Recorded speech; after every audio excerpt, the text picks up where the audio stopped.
geus deui gening tanda cinta teh. Hehe. Jarawat. Mani beureum kieu. Pencet gitu. Sieun perih. Antep wae. Asa ngaragokan deui. Tapi kekeke.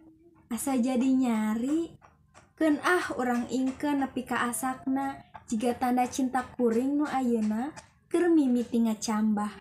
Kaluar tina kulumudna. Ngudag cahaya anu sumorot ti soca anjeun. Akang.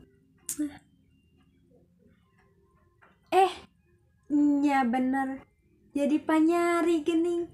Panyari kana banget kuring. Saur bapa mah irung jeung halis kuring teh nyeples pisan pangambung sareng kening mama.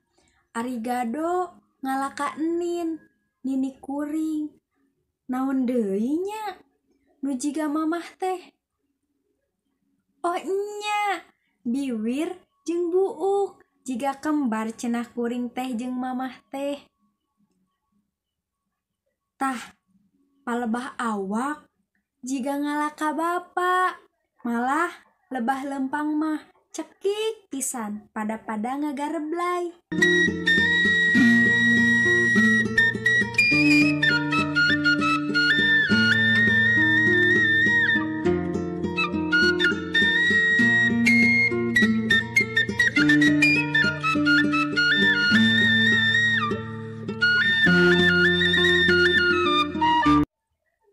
Saur Mang Omen mah kuring teh fotokopian bapa. Ari bapa mah teu kungsi tepang. Anjeun kabujeng ngantunkeun. Mugi ditampi iman Islamna diasih ku Gusti Maha Suci. Euleuh eta saha nu kaluar tina kalangkang banget kuring? Walah, beuki ngalobaan. Ambuing. Oh, kaharti ayeuna mah. Nya dina diri kuring teh aya mama, aya bapa, aya aki, aya enin, aya uyut, aya bao, aya karuhun. Nya aya walungan cinta nu ngembat panjang deui. Panjang pisan. Ngaliwat abad-abad kahirupan eta walungan teh ngocor ti Rama Adam jeung Ibu Hawa. Terus ka karuhun.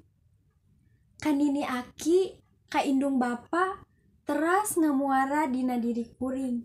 Nya aya cinta aranjeuna di diri kuring teh. Nya muhun. Insya Allah kanyaah walungan cinta aranjeun anu ngamuara dina diri kuring moal dikotoran, moal digegeuleuh. Mugia Gusti ngampi ngajaring ka diri abdi. Ayeuna hate kuring keur mejehna bungah. Cinta mekar dina dada bareng jeung jarawat anu melentung dina pipi.